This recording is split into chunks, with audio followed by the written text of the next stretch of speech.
Hey everybody, now that we know a little bit more about using Nearpod, let's talk about how we can take our existing lessons and specifically I'm talking about Google Slides, and we can turn those things into Nearpod lessons. So to get started with doing this, we'll need to get an extension for Chrome called Nearpodize, Nearpodize, and if you just go ahead and Google that, it'll probably be the first result, and yep, it is. So Nearpodize is we want to click on this, and we want to add this to Chrome. So we click the Add to Chrome button. It's going to ask for a couple of permissions. All this needs permission to do is to access your slides and access Nearpod. So don't worry about allowing this to get into those two things. It's not getting your personal information. There's nothing threatening or aggressive here. So let's go ahead and add this extension. And once you have the button up here, you'll be good to go. So we want to get a Google slide that we want to make into a lesson now. So let me get into slides and find something that I'd like to Nearpodize. And let's use this parts of a news story lesson. So once you have it open in the slides editor like this, all you need to do is click the Nearpod button. So you might be asking why you want to do this. Well, I'll just point out right now the lack of interactivity here. Whenever you use Google Slides, you're basically just doing a presentation slideshow. Students don't have much control. And so we want to take the good work that we've already planned in our Google Slides, but we want to add some of that extra functionality that we get from Nearpod. So you get started by clicking the Nearpodize button up here. We will need to log into the extension, so we'll click Google and attach our Google account to the extension, and in a minute we will get a nice little visualization of Nearpod switching up our slides. So it's taking our Google Slides at this point and it is turning them into a Nearpod lesson. And essentially all it's really doing is screenshotting those slides and moving them into different slides in Nearpod. So here they are. So you see all of our slides laid out here. So remember before when I said, oh, we've already done all this great work of planning, I just want to take the cool plans that I have and add some of that extra functionality that I get with Nearpod. So let me show you kind of what I mean.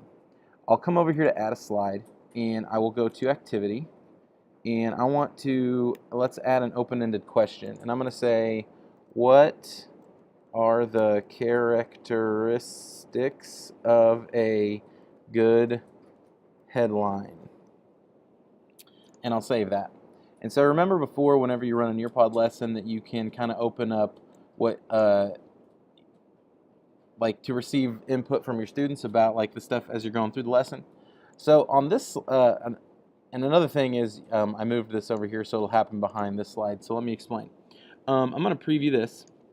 So this slide is where I would kind of talk to students about what a good headline does. So I give like an example of a good headline and I give a little bit of a definition for what you'd want to put into a headline. And so this preview will show you whenever a student gets in here, they're going to now come in here and type an answer in for this question. And so as I'm going through the lesson, the same kind of thing we talked about before, I'm going to immediately get that sent to my device, and then I'll see what my students are doing.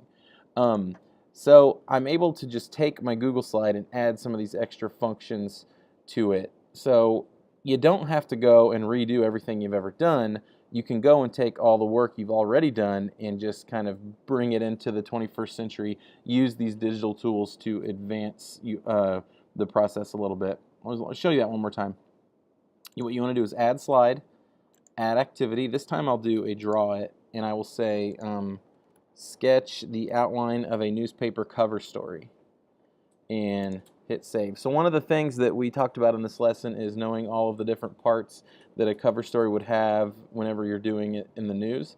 So this will be my summative assessment. After my students go all the way through the lesson, I will then have them just basically sketch out a picture of what the news story is going to look like.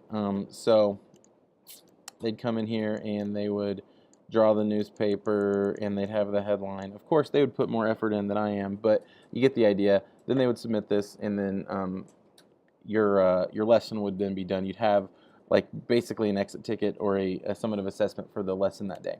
So you'll see, as we did here, we've taken a Google Slides lesson and we turned it into a Nearpod lesson. It took us less than 5 minutes. So like I said, you don't have to recreate the wheel. You don't have to recreate your wheel. Take your wheel and just add some sweet rims to it with Nearpod.